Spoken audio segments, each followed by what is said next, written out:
Hello and welcome to बिटेनिंग। साथ में मिलकर शुरू करते हैं ज़िंदगी की दूसरी इनिंग। और क्रिप्टो की ताज़ा खबर में फिर से आपका स्वागत है। और फिर से हम यहाँ पे शेयर करते हैं कि क्या मेजर जो खबरें हैं इस टाइम जो इस इंडस्ट्री में और जो आपको पता होनी चाहिए, राइट? तो स्क्रीन को शेयर करते हैं। सबसे पहले हम बात करते हैं कॉइनबेस। कॉइनबेस के सीईओ का ये कहना है कि शायद ही कोई ऐसा इंस्टीट्यूशन होगा जो क्रिप्टो को होल्ड नहीं करेगा। मतलब यूएस के अंदर तो स्पेशली जिस तरीके से माइक्रो स्ट्रेटेजी ने एग्जांपल करके दिखाया कि किस तरीके से आप बैलेंस शीट के ऊपर जब आप बिटकॉइन को रखा उसने, तो उसने 4 बिलियन यूएस डॉलर का 2020 से उसने रखना शुरू किया था। 4 बिलियन यूएस डॉलर का आज की डेट में जो है वो उसको प्रॉफिट है। अगर हम एवरेज देखें माइक्रो स्ट्रेटजी की जो एवरेज बाइंग है वो 31,000 या साढ़े 31,000 यूएस डॉलर के आसपास है। और आज अगर आप देखो तो बिटकॉइन जो है वो 52,000 यूएस डॉलर के आसपास है। उसको ओवरऑल अगर हम देखें तो उसको 4 बिलियन यूएस डॉलर के आसपास प्रॉफिट है। उसने करके दिखाया कि किस तरीके से आपको कुछ नहीं करना है कि सिर्फ बिटकॉइन को बाय करना और बैलेंस शीट पे रखना है और जस्ट होल्ड करना है। आपको कोई उसको लेंड नहीं करना है, कोई उसको आपको स्टेक नहीं करना है, कोई आपको किसी भी तरीके से कुछ नहीं करना है, सिर्फ बैलेंस शीट में आपको उसको इंश्योर करना है कि आप उसको लंबे समय तक के लिए होल्ड करें। ये उसने कंपनीज़ को करके दिखाया। और कंपनीज़ का जनरली जो होल्डिंग जो पावर होती है वो ऑलरेडी बहुत ज़्यादा हाई होती है। अगर आप देखो तो कोई भी कंपनी होती है जब वो पैसा कमाती है, प्रॉफिट कमाती है, जो प्रॉफिट कमाने के बाद या तो वो री-इन्वेस्ट करती है और अगर कोई कंपनी री-इन्वेस्ट नहीं कर रही तो वो कैश के अंदर नहीं रखती। वो क्या करती है कि जो एक्सपेंसेस होते हैं उसके जो कैश में उन उतने पैसे को सिर्फ वो रखती है साइड में, बाकी पैसे को वो जो बॉन्ड्स होते हैं, राइट? जो गवर्नमेंट के बॉन्ड्स होते हैं, गवर्नमेंट की जो सिक्योरिटीज़ होती हैं उसके अंदर इन्वेस्ट कर देते हैं 30-30 सालों के लिए, 20-20 सालों के लिए। क्यों? क्योंकि वो चाहते हैं सिर्फ इतना रिटर्न आए कि जितना इन्फ्लेशन है एटलीस्ट उसको वो बीट कर दे। बस वही कंपनीज़ का गोल होता है। लेकिन यहाँ पे माइक्रो स्ट्रैटेजी ने करके दिखाया कि उन्होंने बिटकॉइन के अंदर जब एलोकेशन करके प्रूव करा कि ना सिर्फ ये आपके परचेजिंग पावर को रिटेन करता है बट फ्यूचर में भी आपको ये एक मैसिव प्रॉफिट दे सकता है। और यही नहीं, अगर हम देखें तो आज अगर आपकी बुक्स में एक ऐसी एसेट है जिसने आपको 4 बिलियन यूएस डॉलर का प्रॉफिट दिया, 100% का आपको प्रॉफिट दे रहा है, तो आपकी जो अर्निंग पर शेयर है, आपकी ओवरऑल स्टॉक्स पे भी इसका फ़र्क देखने को मिला। और हमने देखा कि माइक्रो स्ट्रैटेजी की जो स्टॉक है, उसने बिटकॉइन के रिटर्न को भी सुपरसीड किया, उसने बिटकॉइन के स्टॉक को बीट किया। तो ये बहुत इंपॉर्टेंट बात है। कंपनीज़ वहाँ पे अब ये रियलाइज़ करने लगी कि नहीं भैया, अब हमें इसको अपनी बैलेंस शीट में रखना है। और खासकर ये 1 जनवरी 2025 के बाद आप देखोगे जब अकाउंटिंग प्रिंसिपल के अंदर जो चेंजेज़ हैं वो लागू हैं 1 जनवरी 2025 से, तो आप देखोगे बहुत सारी कंपनीज़ को बिटकॉइन को अपनी बुक्स में वो रखेंगी, राइट? और अगर हम ईटीएफ की बात करें, ईटीएफ में अगर आप देख सकते हो कि नेट-नेट में 4.9 बिलियन यूएस डॉलर ईटीएफ्स के अंदर आ चुका है। अगर हम देखें तो नेट में जैसे यहाँ पे बड़ा अच्छी ये एक्सेल है, इस एड्रेस को आप नोट कर लो fairsight.co.uk। और यहाँ पे अगर आप देखो तो ये बताता है कि अभी तक ब्लैक रॉक के अंदर 5.6 billion US dollar bitcoin ETF में आ चुका है। फिडेलिटी के अंदर 3.7 बिलियन। अगर आप ये देखो तो ओवरऑल अगर हम देखें तो नेट में क्योंकि आउटफ्लो भी हुआ है ग्रे स्केल से, तो नेट में 4.9 बिलियन यूएस डॉलर बिटकॉइन के अंदर एंटर कर चुका है थ्रू ईटीएफ्स। अगर हम देखें तो बिटकॉइन सबसे ज़्यादा इस टाइम ब्लैक रॉक के पास है, ईटीएफ में सारे 1,22,000 बिटकॉइन है और फिडेलिटी के पास 87,000 बिटकॉइन हो चुके हैं।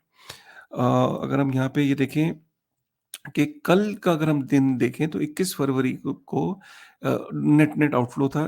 कल इम्पोर्टेंट क्यों है ये अपडेट देना? क्योंकि 25 जनवरी के बाद पहली बार ये आउटफ्लो देखने को मिला है। अदरवाइज़ आप देख सकते हो ये ब्लैक का मतलब है कि नेट नेट में इन्फ्लो हुआ है। राइट? माइक्रो स्ट्रैटेजी के फाउंडर का ये भी कहना है माइकल सेलर का कि bitcoin is the exit strategy. तो बेसिकली क्या है कि जो करंट प्रॉब्लम्स हैं ट्रेडिशनल फाइनेंशियल सिस्टम में, जो इक्विटीज़ में, स्टॉक्स में, बॉन्ड्स में, जो फियाट मॉनेटरी स्टैंडर्ड है उसके अंदर जो चैलेंजेस हैं, वहाँ से माइक्रो स्ट्रैटेजी ने एग्जिट करा और बिटकॉइन के अंदर एंट्री ली। तो बिटकॉइन से एग्जिट करके वापस कहाँ? So bitcoin is the exit strategy, right? Exit strategy from the problems you're facing in the traditional finance. And now when once you have entered into Bitcoin, from Bitcoin where you will exit, because you tell me a better proposition, a better proposal than Bitcoin, where I need to exit from Bitcoin। and जब मैं उसमें जाऊं तो Bitcoin से exit करके कहाँ? So Bitcoin is the exit strategy, right? तो ये बिटकॉइन है। और मैंने आपको बताया जैसे कि यहाँ पे मैं आपको एक्सप्लेन कर चुका हूँ पीछे। उसके बाद साउथ कोरिया के अंदर क्या हो रहा है कि दो पॉलिटिकल पार्टीज हैं, वहाँ जनरल इलेक्शन हो रहा है।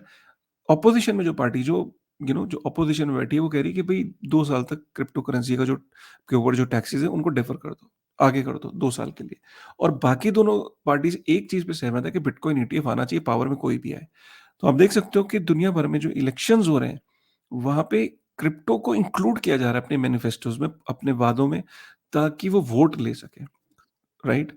तो इंडिया में भी इलेक्शन है, बट दोनों के एजेंडा पे क्रिप्टो दिखता नहीं है कि क्रिप्टो को लेके क्या स्ट्रैटेजी है। चाहे वो अपोज़िशन में कांग्रेस हो या इंडिया अलायंस हो, उनके भी उस पे कोई नहीं दिखता कभी क्रिप्टो उनके एजेंडे पे। और जो एक्जिस्टिंग रूलिंग पार्टी है उसका हमें प्रोपोज़िशन पता ही है वो किस तरीके से क्रिप्टो को एज़ अ इंडस्ट्री देख रहे हैं, right? But in other part of the world चाहे वो यूएस हो, वहाँ पे ऑलमोस्ट हर कैंडिडेट प्रेसिडेंशियल इलेक्शन का कैंडिडेट बिटकॉइन को लेके बात कर रहा है, बिटकॉइन को के ऊपर उसका एक स्टांस है, राइट? रिपल का भी जो सीईओ उनका भी कहना है कि मल्टीपल क्रिप्टो ईटीएफ्स आएँगे एंड एक्सआरपी का भी ईटीएफ आएगा, सबका आएगा। मतलब उनका ये कहना है वही नहीं कि उनको कोई इनसाइडर खबर है, बट उनका ये कहना है, वो काफ़ी होपफुल है कि कल को हर एक कॉइन का चाहे सोलाना हो, चाहे एक्सआरपी हो, ये जो बड़े-बड़े मार्केट कैप वाले कॉइन्स हैं उनके प्रोबब्ली ईटीएफ देखने को मिलेंगे। ये किसका कहना है? ये रिपल के जो सीईओ हैं, राइट? वो टॉम ली हैं। टॉम ली कौन है मैं पहले बताता हूँ। टॉम ली जो है वो थॉमस जोंग ली। टॉम ली ये अमेरिकन एंटरप्रेन्योर है, फाइनेंशियल एनालिसिस्ट हैं। इन्होंने सीएनबीसी पे कल एक बात बोली। इन्होंने बोला कि टॉम ली का कहना है कि बिटकॉइन जो है इस साल 1.5 लाख यूएस डॉलर करीब जा सकता है।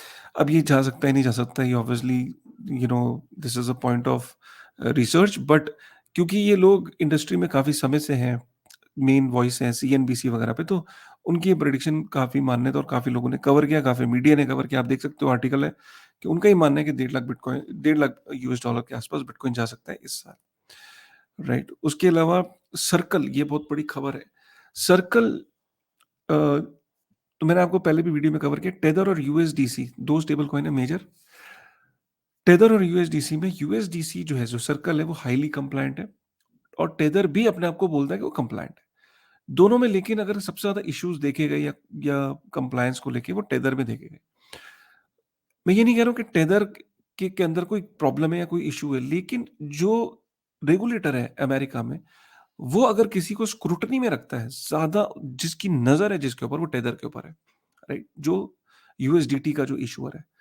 खास तौर पे जो यूएस गवर्नमेंट है, वो ट्रॉन नेटवर्क को पसंद नहीं करती कि ट्रॉन के ऊपर, क्योंकि जस्टिन सन के ऊपर एलिगेशन है कि इसके साथ इश्यूज़ है, जो रेगुलेटर है। और इश्यूज़ क्या है कि भई ट्रॉन खुद में एक सिक्योरिटी है, कंप्लायंस से रिलेटेड इश्यूज़ हैं और पहले भी यूएस गवर्नमेंट ये बोल चुकी है कि ट्रॉन के नेटवर्क के ऊपर अगर आप स्टेबल कॉइन इश्यू किया है या मिंट हो रहा है, तो वो गलत है।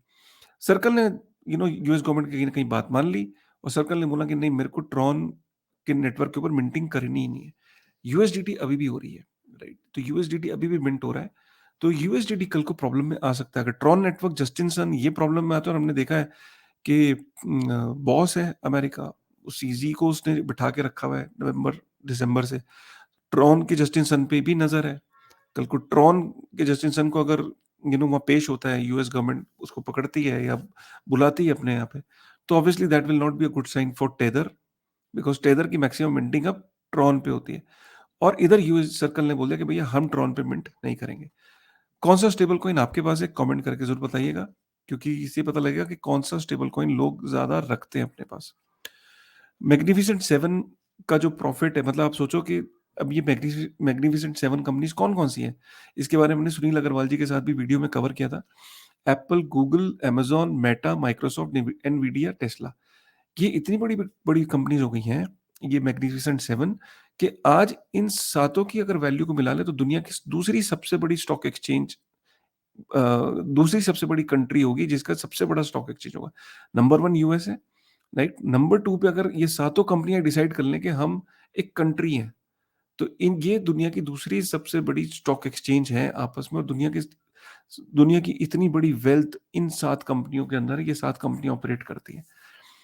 Which is obviously a bad sign as well, क्योंकि 7 कंपनियाँ डिसाइड करती हैं इस पूरी दुनिया की इकोनॉमी, प्रॉफिटेबिलिटी, इकोनॉमिक्स को। अगर ये कंपनियाँ हिल जाती हैं तो आप समझ सकते हो पूरी दुनिया में chaos हो जाएगा, स्टॉक मार्केट गिर जाएँगी, तो पूरी दुनिया में स्टॉक मार्केट से सब लिंक्ड है। तो किस तरीके से फाइनेंशियल क्राइसिस आ सकती है जब हम कहते हैं कि टू बिग टू फॉल वाली कैटेगरी में ये फॉल करती हैं मैग्निफिसेंट 7, राइट? अगर हम ये देखें तो दुनिया भर की जो कंट्रीज़ हैं उनकी जीडीपी में 26 ट्रिलियन यूएस की जीडीपी है, चाइना की 17 ट्रिलियन है। अगर हम इन 7 कंपनीज़ को मिला दें, राइट? तो ये चाइना से बड़ी हो जाएँगी। वही राइट। तो दूसरे नंबर की स्टॉक एक्सचेंज जो है वो ये सातों कंपनियों को मिला के हो जाएगा, राइट। आप अमेरिका में देख सकते हैं कि 2020 से जो सबसे तेजी से जो चीज़ महंगी हुई है वो फूड हुआ है, खाना। तो फूड पे जो स्पेंडिंग है, उस पे सबसे ज़्यादा इम्पैक्ट पड़ा है पिछले 30 सालों में। 30 सालों में ऐसा 2020 के बाद से अगर आप देखो, तो ये लाइन ऊपर जाते हुए देख रहे हो कि सबसे ज़्यादा इम्पैक्ट जो है, वो खाने पे पड़ा है। तो खाना सबसे ज़्यादा महँगा हुआ है, राइट? और दैट्स इट।